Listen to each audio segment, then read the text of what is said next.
Hello साथियों, आपका स्वागत है आपके अपने यूट्यूब चैनल में।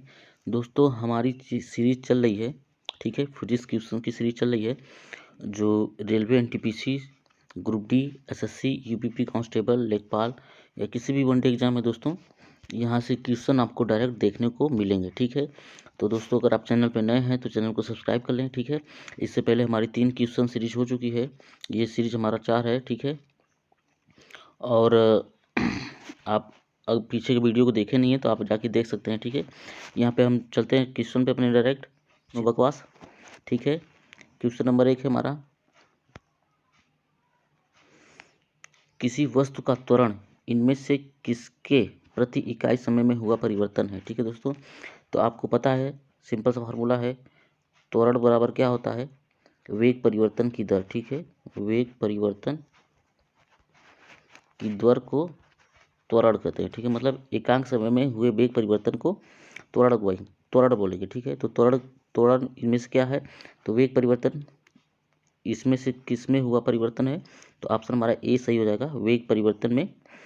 हुआ वेग में हुआ परिवर्तन त्वरण कहलाएगा। ठीक है दोस्तों, एकदम सिंपल क्वेश्चन है जो कि रेलवे ग्रुप डी एनटीपीसी में यहाँ से आपको डायरेक्ट क्वेश्चन देखने को मिलेंगे। ठीक है दोस्तों, नेक्स्ट क्वेश्चन चलते हैं हम लोग।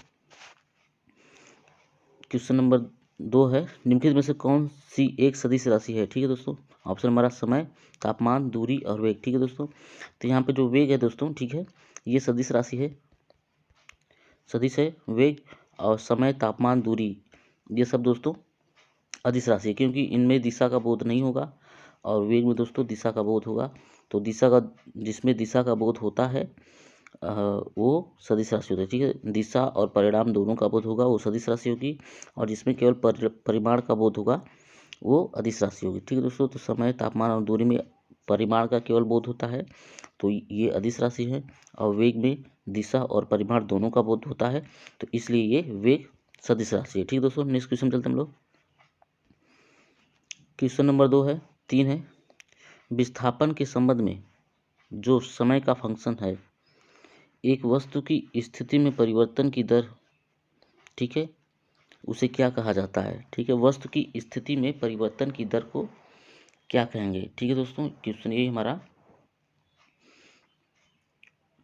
कि वस्तु की स्थिति में परिवर्तन की दर को आप क्या बोलेंगे। ठीक है दोस्तों, तो वस्तु की स्थिति बोले तो मतलब जैसे कोई वस्तु यहाँ पे है, ठीक है, उसकी स्थिति में परिवर्तन हुआ, वो यहाँ पे आ गई। ठीक है, तो इसमें क्या हुआ, यहाँ से यहाँ तक परिवर्तन हुआ, मतलब ये इसका विस्थापन है। ठीक है दोस्तों, मतलब पहले कोई गेंद यहाँ पे था, इसको विस्थापित करके यहाँ पे किया गया है। ठीक है दोस्तों, तो स्थिति में परिवर्तन है। ठीक है, स्थिति में परिवर्तन है, मतलब उसके विस्थापन में परिवर्तन है। ठीक है, तो विस्थापन में परिवर्तन की दर को क्या बोलते हैं, वेग बोलते हैं। ठीक है दोस्तों, वेग वेग का फार्मूला क्या होता है, वेग बराबर विस्थापन में परिवर्तन, ठीक है दोस्तों, बटा समय, विस्थापन में परिवर्तन बटा समय, वो हमारा हो जाएगा ऑप्शन नंबर डी, वेग। ठीक है दोस्तों, उम्मीद करता हूँ क्वेश्चन समझ में आ रहे होंगे। कोई भी डाउट हो तो आप कमेंट बॉक्स में पूछें। ठीक है, नेक्स्ट क्वेश्चन चलते हैं दोस्तों हम लोग। क्वेश्चन नंबर 3 है, समय के साथ किसी वस्तु का वेग दिखाने वाले ग्राफ को क्या कहा जाता है। ठीक है दोस्तों, यहाँ पे आपको पूछ रहा है वेग दिखा रहा है, वेग दिखाने वाले ग्राफ को क्या बोलते हैं। ठीक है, ये हमारा समय हो गया, ये हो गया वेग।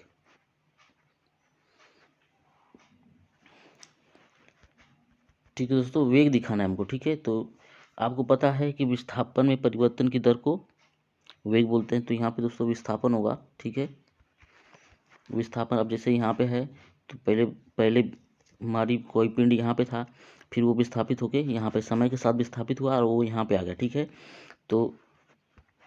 तो विस्थापन यहाँ हुआ और समय ये है। ठीक है दोस्तों, विस्थापन ये, समय ए, तो विस्थापन में हुए परिवर्तन मतलब समय के एकांक समय में हुए विस्थापन की दर को क्या बोलेंगे आप, वेग बोलेंगे। तो ठीक है, तो वेग दिखाने वाले ग्राफ को हम क्या बोलेंगे, तो हमारा हो जाएगा विस्थापन समय ग्राफ। ठीक है दोस्तों, ऑप्शन नंबर ये हमारा सही होगा, विस्थापन समय ग्राफ। ठीक है, नेक्स्ट क्वेश्चन चलते हैं हम लोग। उम्मीद करता हूँ आपको वीडियो पसंद आ रहा होगा। ठीक है, तो पसंद आ रहा तो इसको अपने दोस्तों के पास शेयर करें और सब्सक्राइब करें। वीडियो पसंद आए तो इसको आप लाइक करें। ठीक है दोस्तों, नेक्स्ट क्वेश्चन चलते हैं हम लोग। शून्य त्वरण का अर्थ है, मतलब शून्य किसी भी पिंड, मतलब कोई कार है, ठीक है, उसका त्वरण शून्य बता रहा है। ठीक है दोस्तों, उसका त्वरण शून्य बता रहा है, तो इसका क्या अर्थ है। ठीक है, ऑप्शन है हमारा, वस्तु का वेग स्थिर होता है, बी है वस्तु का वेग कम होता है, सी है वस्तु का वेग शून्य होता है, शून्य है यहाँ पे, ठीक है, वस्तु का वेग शून्य होता है, और डी है ऑप्शन वस्तु का वेग बढ़ता है। ठीक है, तो त्वरण त्वरण शून्य त्वरण होने का क्या मतलब है। ठीक है दोस्तों, तो जो आपका शून्य त्वरण होने का मतलब है, शून्य त्वरण होने का मतलब है कि यहाँ पे त्वरण बराबर होता है वेग परिवर्तन की दर, यानी आपका जैसे वेग पहले v2 था, फिर v1 है, ठीक है, पहले v1 था, फिर v2 था, और समय के अकॉर्डिंग वो परिवर्तित हो रहा है। ठीक है, तो ये त्वरण का फार्मूला है। लेकिन पूछ रहा है शून्य त्वरण है, तो शून्य त्वरण का मतलब क्या है कि दोनों वेग समान हो, मतलब दोनों वेग स्थिर हो, मतलब आपका वेग v2 और वेग v1 दोनों स्थिर हो, तो इसका अर्थ होगा कि त्वरण हमारा शून्य की स्थिति में है। ठीक है, तो यहाँ पे जो हमारा ऑप्शन हो जाएगा ऑप्शन नंबर ए, वस्तु का वेग स्थिर होता है, वस्तु का वेग स्थिर होगा या समान होगा तो त्वरण शून्य प्राप्त होगा। ठीक है दोस्तों, नेक्स्ट क्वेश्चन चलते हैं। लाइक करना ना भूलें आप। ठीक है, क्वेश्चन नंबर 5 है, धनात्मक त्वरण का अर्थ है। ठीक है, त्वरण धनात्मक आ रहा है। ठीक है दोस्तों, त्वरण पॉजिटिव आ रहा है। ठीक है, तो इसका क्या अर्थ है। ए वस्तु का वेग कम होता है, बी वस्तु का वेग स्थिर होता है, सी वस्तु का वेग बढ़ जाता है, डी वस्तु का वेग शून्य होता है। ठीक है दोस्तों,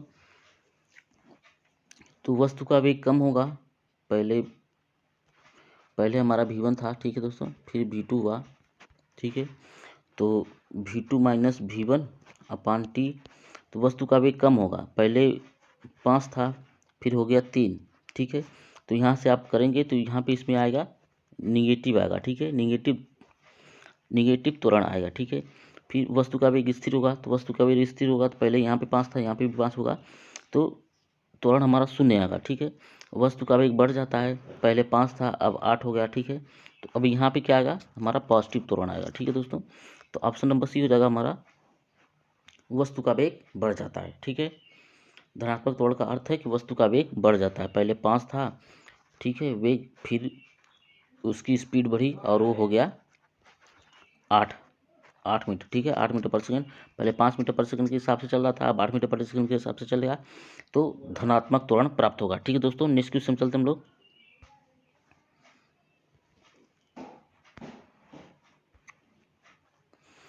क्वेश्चन नंबर 6 है, गति का द्वितीय समीकरण है। ठीक है दोस्तों, गति का द्वितीय समीकरण क्या है इसको बताना है आपको। ठीक है, हमारा ऑप्शन है पहला, s equal to u t plus half a t, B option है v equal to u plus a t, और सी ऑप्शन है s equal to u t square plus half a t. ठीक है, और D option है s equal to u two plus half a t square. ठीक है दोस्तों, तो यहाँ पे जो हमारा, हम आपको पूरा बता देते हैं। गति का पहला नियम है v equal to u plus a t, गति का दूसरा नियम है दोस्तों s equal to u t plus half a t. ठीक है, और गति का तीसरा जो नियम है, तीसरा नियम इसमें नहीं है, तीसरा नियम आपका कौन सा है, v square equal to u square plus 2as। ठीक है दोस्तों, क्या है तीसरा नियम, v square equal to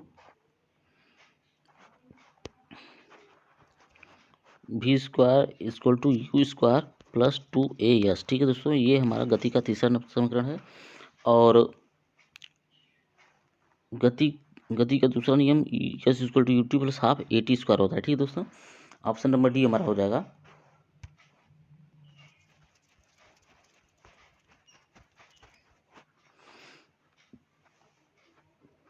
option number D होगा हमारा सही। ठीक है दोस्तों, ऑप्शन नंबर डी होगा s equal to u t plus half a t square. ठीक है दोस्तों, हाफ ए टी स्क्वायर। ठीक है दोस्तों, ऑप्शन नंबर डी हमारा सही होगा, s equal to u t plus half a t square गति का द्वितीय समीकरण है, और गति का पहला समीकरण है v equal to u plus a t, और गति का तीसरा समीकरण हमने आपको बताया। ठीक है दोस्तों, नेक्स्ट क्वेश्चन चलते हैं हम लोग। क्वेश्चन नंबर 7 है, शून्य से स्वतंत्र रूप से गिरने वाली वस्तु में, ठीक है दोस्तों, शून्य से स्वतंत्र रूप से गिरने वाली वस्तु में क्या होगा? ऑप्शन हमारा समान गति होती है, समान बल होता है, समान त्वरण होता है, इनमें से कोई नहीं। ठीक है दोस्तों, जैसे आप यहाँ पे कोई वस्तु है, ठीक है, और ये गिर रही है, ठीक है, तो ये जैसे जैसे गिरेगी, जैसे जैसे पृथ्वी के पास आएगी, इसका वेग बढ़ता जाएगा। ठीक है दोस्तों, इसका वेग बढ़ता जाएगा। ठीक है, तो यहाँ पे जो हमारा होगा, क्या बोलते हैं उसको, त्वरण, ये होगा v2 माइनस v1 अपान टी। तो यहाँ पे जो हमारा त्वरण आएगा वो समान त्वरण आएगा, ऑप्शन नंबर सी समान त्वरण होगा। ठीक है दोस्तों, अब वैसे भी आप गुरुत्वाकर्षण हमारा समान ही रहता है, कोई भी आप वैसे भी देख सकते हैं कि गुरुत्वाकर्षण, कोई पिंड ऊपर से गिर रहा है नीचे, तो ठीक है, तो गुरुत्वाकर्षण त्वरण जो होता है जी, वो हमारा समान रहता है, हर जगह समान रहेगा। ठीक है दोस्तों, तो ये उससे है, त्वरण हमारा समान होगा। ठीक है दोस्तों, नेक्स्ट क्वेश्चन चलते हैं हम लोग। क्वेश्चन नंबर 8 है, वह भौतिक राशि जो कभी भी ऋणात्मक नहीं हो सकती। ठीक है दोस्तों, वह भौतिक राशि जो कभी भी ऋणात्मक नहीं हो सकती, वो कौन सा है? ऑप्शन हमारा दूरी, बी है बल, सी है त्वरण, डी है वेग। ठीक है दोस्तों, तो दूरी दोस्तों हमारा आपको पता होगा, दूरी को कभी ऋणात्मक में नहीं लिखते हैं। ठीक है, दूरी को कभी ऋणात्मक में नहीं लिखते हैं। बाकी बल भी हमारा निगेटिव हो सकता है, त्वरण भी निगेटिव हो सकता है, और वेग भी निगेटिव हो सकता है। ठीक है दोस्तों, तो नेक्स्ट क्वेश्चन चलते हैं। वीडियो पसंद आए तो आप इसको लाइक जरूर करें। ठीक है दोस्तों, और कोई डाउट है तो उसको आप कमेंट बॉक्स में पूछें, हम उसको नेक्स्ट वीडियो में आपका रिप्लाई देने का कोशिश करेंगे। ठीक है, नेक्स्ट क्वेश्चन चलते हैं हम लोग। क्वेश्चन नंबर 9 है, कोई पिंड भी वेग के साथ ऊपर की ओर फेंका जाता है। ठीक है, यह ऊंचाई एच तक जाता है और फिर उसके बाद वह लौट आता है। पिंड द्वारा तय की गई दूरी तथा विस्थापन का अनुपात होगा। ठीक है दोस्तों, कोई पिंड है, ये फेंका जाता है ऊपर एच ऊंचाई तक, ठीक है, और उसके बाद वह फिर वापस यहीं पे आ जाता है। पहले इधर गया, फिर वापस इधर ही आ गया। ठीक है, तो पूछ रहा है दूरी और विस्थापन का अनुपात क्या होगा। ठीक है, तो दोस्तों यहाँ पे हमारा जो दूरी है, दूरी हो जाएगा, क्या होगा वो, दूरी हो जाएगा दोस्तों 2h। क्यों कि एक बार इधर से गया तो h दूरी तय किया, फिर इधर आया तो तब भी दूरी h तय किया, तो h और h 2h हो गए दोस्तों। ठीक है, और विस्थापन क्या हुआ, विस्थापन दोस्तों दूरी, अधिकतम दूरी होती है, मतलब अधिकतम तय किया गया रास्ता होता है दूरी, और विस्थापन क्या होता है कि एकदम न्यूनतम छोटा से छोटा तय किया गया रास्ता, किसी भी पिंड द्वारा छोटा से छोटा तय किया गया रास्ता विस्थापन कहलाता है। और किसी भी पिंड द्वारा बड़ा से अधिक तय किया गया रास्ता वो दूरी कहलाएगा। ठीक है दोस्तों, तो एच ऊपर गया फिर एच नीचे आया तो 2h हो गया। और विस्थापन क्या हो गया, पहले ऊपर गया फिर नीचे गया, तो न्यूनतम दूरी क्या हो गई उसकी, पहले गया तो ऊपर, ठीक है, फिर नीचे वहीं पे आ गया, तो यहाँ पे आ गया, फिर तो विस्थापन हो गया क्या, 0। ठीक है, तो विस्थापन हमारा 0 हो जाएगा। दूरी तथा विस्थापन का अनुपात पूछा। ठीक है दोस्तों, तो दूरी 2h हो गई, विस्थापन हमारा 0 हो गया, तो यहाँ से क्या आ जाएगा हमारा दोस्तों, ऑप्शन नंबर डी इनफाइनाइट आएगा। ठीक है दोस्तों, यहाँ पे आ जाएगा इनफाइनाइट। ठीक है, नेक्स्ट क्वेश्चन चलते हैं तुम लोग। दोस्तों वीडियो पसंद आए तो लाइक करें, सब्सक्राइब करें, अपने दोस्तों के पास शेयर करें ताकि उनको भी ज़्यादा से ज़्यादा फायदा हो। ठीक है, नेक्स्ट क्वेश्चन चलते हैं हम लोग। जैसे किसी पिंड का वेग समय ग्राफ सरल रेखा में है। ठीक है दोस्तों, किसी पिंड का वेग समय ग्राफ सरल रेखा में आता है, तब मूल बिंदु से गुजरते हुए एक्स एस को छूता है।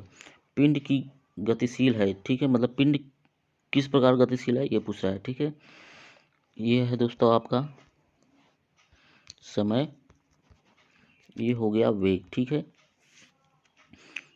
एक्स अक्ष को छूता हुआ जाता है। ठीक है दोस्तों, मूल बिंदु से गुजरते हुए एक्स अक्ष को छूता हुआ जाता है। ठीक है, ये मूल बिंदु हो गया आपका 0 0।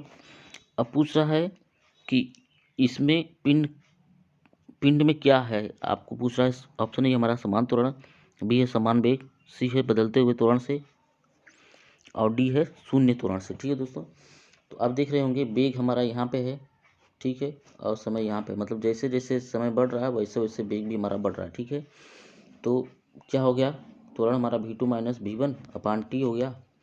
तो त्वरण पहले यहाँ पे था 2 था, फिर यहाँ पे गया 5 हो गया, तो 5-2/t समय यहाँ पे मान लीजिए अगर कि 1 सेकेंड है या फिर 2 सेकेंड है तो वो आ गया, ठीक है। तो वेग हमारा क्या हो जाएगा कि ये समान त्वरण से बढ़ रहा है, ठीक है दोस्तों। आप इसमें ये रेखीय गति है, मतलब सरल रेखा में है दोस्तों, ठीक है। तो इसका अर्थ यही होता है कि जो हमारा त्वरण है वो एक समान रूप से बढ़ रहा है, ठीक है दोस्तों। नेक्स्ट क्वेश्चन चलते हैं हम लोग, समझ में आ गया होगा उम्मीद करता हूँ। नेक्स्ट क्वेश्चन चलते हैं। क्वेश्चन नंबर 11 है, किसी वाहन की गति माप यंत्र बताता है, ठीक है दोस्तों। औसत चाल, तत्क्षणिक चाल, अधिकतम चाल, सुरक्षित चाल, ठीक है दोस्तों। आप अपने बाइक पे बैठे हैं, ठीक है दोस्तों। आप अपनी बाइक पे बैठे हैं तो आपका जो मीटर होता है कि आपकी गाड़ी किस स्पीड से चल रही है, तो वही पूछ रहा है किसी वाहन की गति माप यंत्र, जो स्पीड वाला माप यंत्र है वो क्या बताता है, ठीक है। तो औसत चाल बताता है, ताक्षणिक चाल बताता है, अधिकतम चाल बताता है, सुरक्षित चाल बताता है। तो ये दोस्तों हमारा जो है ऑप्शन नंबर बी ताक्षणिक चाल बताता है, मतलब तुरंत का, मतलब आप किस वेग से चल रहे हैं वो तुरंत का चाल बताएगा, ठीक है दोस्तों।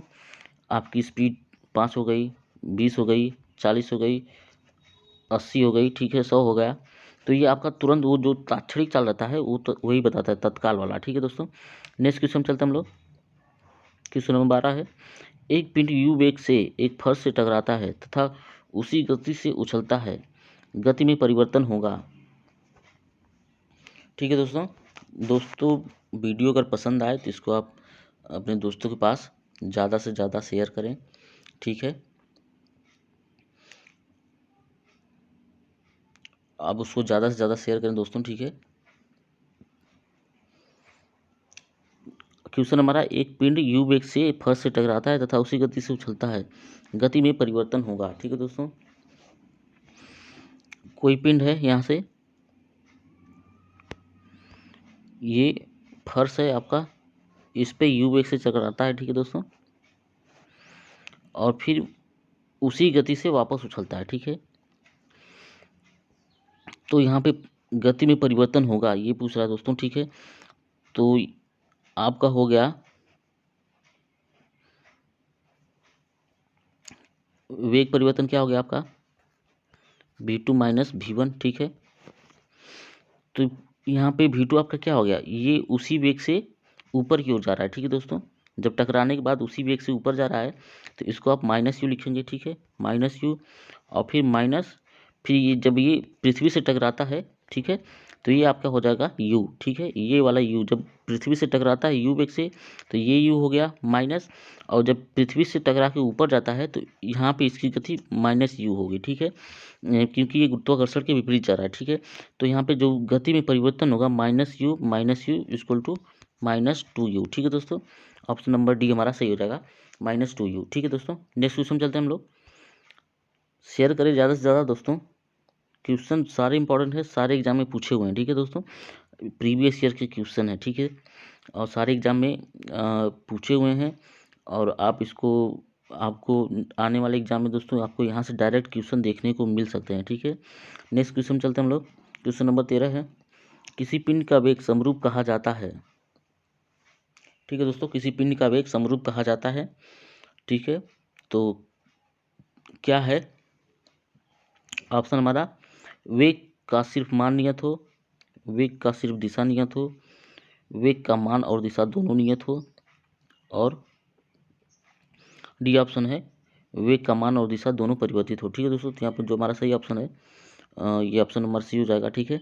नेक्स्ट क्वेश्चन चलते हैं, और समझ में आ रहा होगा कुछ दोस्तों, वेग वेग आपका समरूप कब होगा, ठीक है। वेग एक समान कब होगा, ठीक है। तो वेग का मान यहाँ पे ये नियत रहेगा, ठीक है, यहाँ पे ये नियत रहेगा, यहाँ पे ये नियत रहेगा, मतलब किसी भी एपॉक समय में जो वेग का मान है वो जब नियत रहेगा तभी वेग का मान और दिशा दोनों नियत रहेगी, तभी वेग हमारा समरूप कहा जाएगा, ठीक है दोस्तों। नेक्स्ट क्वेश्चन चलते हैं हम लोग। 14 है, एक समान वित्तीय गति में, ठीक है, ऑप्शन हमारा चाल और वेग दोनों अचर होते हैं, बी है चाल और वेग दोनों चर होते हैं, ठीक है, और सी है चाल चर और वेग अचर होता है, डी है चाल अचर और वेग चर होता है, ठीक है दोस्तों। तो अब एक समान की वित्तीय गति है, ठीक है, तो इसमें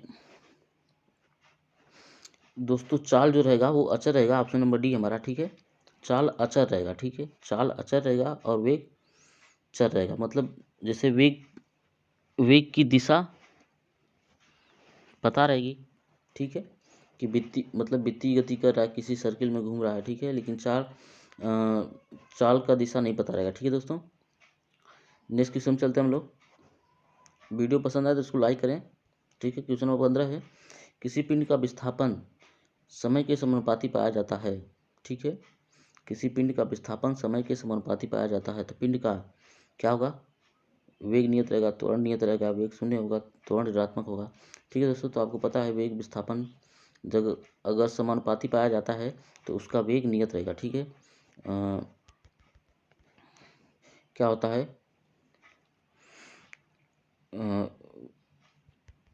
वेग बराबर होता है विस्थापन बटा समय, ठीक है। तो यहाँ से दोस्तों वेग गुणे समय बराबर विस्थापन हो गया। तो विस्थापन बोल रहा है विस्थापन समय के समानुपाती है, ठीक है। विस्थापन समय के समानुपाती है, तो जब वेग नियत रहेगा तभी विस्थापन समय के समानुपाती होगा, ठीक है दोस्तों। नेक्स्ट क्वेश्चन चलते हैं। यहाँ पे आपको समझना होगा कि एकांक वेग मतलब वेग नियत होने पे विस्थापन समय के समानुपाती होगा या समय विस्थापन के समानुपाती होगा, ठीक है दोस्तों। अगर समय नियत है तो वेग विस्थापन के बराबर होगा, ठीक है। नेक्स्ट क्वेश्चन चलते हैं हम लोग। मतलब समय अगर एक है,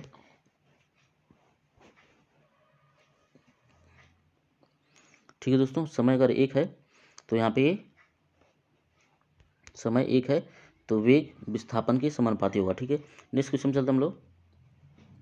क्वेश्चन नंबर 16 है, मुक्ता अवस्था में गिरते हुए एक पिंड द्वारा तय की गई दूरी समानुपाती होती है, ठीक है। मुक्त अवस्था में कोई पिंड है और वो गिर रही है, तो उसकी जो दूरी है वो किसके समानुपाती होगी, ठीक है। तो आपको पता होगा s equal to u t plus half a t square, ठीक है दोस्तों।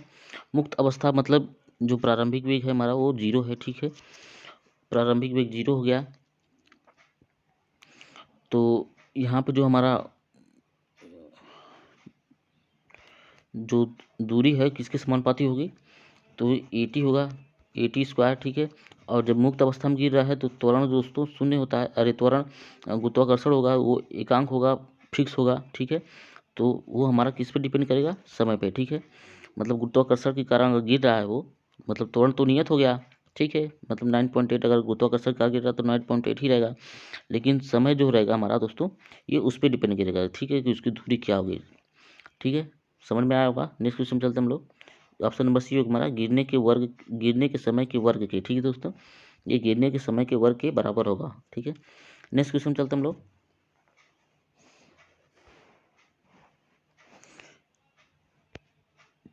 क्वेश्चन नंबर 18 निम्नलिखित ग्राफ क्या प्रदर्शित करता है, एक समान त्वरण, एक समान चाल, एक समान गति, असमान त्वरण, ठीक है दोस्तों। यहाँ पे समय है, वेग है, ठीक है। तो आपको पता होगा V2 माइनस V1, ठीक है, अपान टी। तो ये दोस्तों क्या शो करता है, एक समान त्वरण, ठीक है दोस्तों। ऑप्शन नंबर ये हमारा सही हो जाएगा, क्योंकि ये लगातार बढ़ रहा है, ठीक है। अगर ये ऐसे बढ़ता है तो एक समान त्वरण नहीं होता, असमान त्वरण को प्रदर्शित करता। ऐसे होता तभी ये असमान त्वरण को प्रदर्शित करता, मतलब एक बैग बढ़ रहा है फिर नीचे एक बैग घट रहा है तो वो असमान त्वरण को प्रदर्शित करता, ठीक है।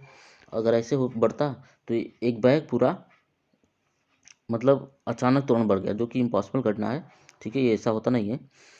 ठीक है दोस्तों, तो आप समझ में आया होगा कि मतलब अगर ये ऐसे बढ़ रहा है तो ये एक समान त्वरण में बढ़ रहा है, ठीक है। नेक्स्ट क्वेश्चन चलते हम लोग।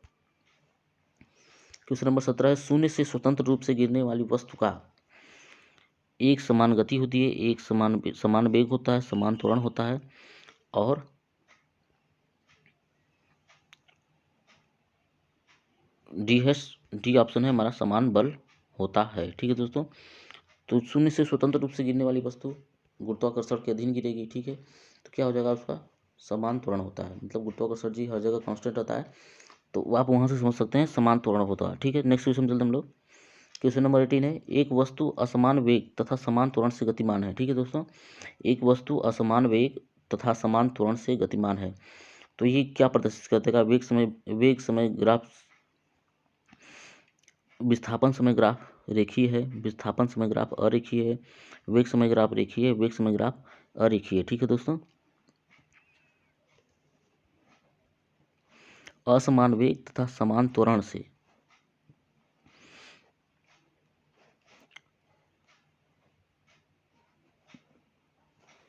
ये दोस्तों मूल बिंदु से जाएगा तभी असमान वेग होगा, मतलब समय के साथ इसका वेग बदल रहा है, ठीक है। और फिर जब वेग समय के साथ बदल रहा है तो इसका जो त्वरण है दोस्तों वो क्या रहेगा, कांस्टेंट, मतलब नियत रहेगा, तो समान त्वरण होगा। तो ये क्या प्रदर्शित करता है, वेग समय ग्राफ, ठीक है दोस्तों, वेग समय ग्राफ, ठीक है दोस्तों। ऑप्शन नंबर सी हो जाएगा हमारा, वेग समय ग्राफ प्रदर्शित कर रहा है, ठीक है दोस्तों। समझ में आ रहा होगा क्वेश्चन दोस्तों, एकदम मतलब आसान भी है लेकिन एग्जाम में पूछे हुए क्वेश्चन है, ठीक है दोस्तों। तो आप इसको ध्यान में रखेंगे और अब पसंद आए वीडियो तो इसको लाइक करें, अपने दोस्तों के पास ज़्यादा से ज़्यादा शेयर करें, ठीक है दोस्तों। नेक्स्ट क्वेश्चन चलते हैं हम लोग। क्वेश्चन नंबर 19 है, एक कण एक समान वेग से गतिमान है। एक कण एक समान वेग से गतिमान है। कण की घटी के संबंध में निम्न में से कौन सा कथन सत्य है। क्वेश्चन थोड़ा मिसप्रिंट है, एक मिनट दोस्तों देखना है। कण की गति के संबंध में, ठीक है दोस्तों, कौन सा कथन सत्य है।